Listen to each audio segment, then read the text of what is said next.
Kasus satu keluarga tewas di Kalideres, polisi simpulkan tak ada pihak luar yang masuk ke rumah.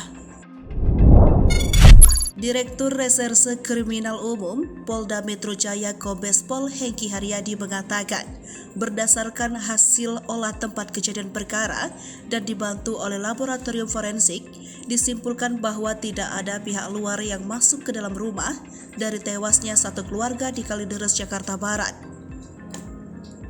Adapun hal tersebut disimpulkan lantaran berdasarkan hasil olah TKP tidak ditemukan jejak ataupun DNA dari orang lain selain 4 jenazah yang ditemukan di dalam rumah.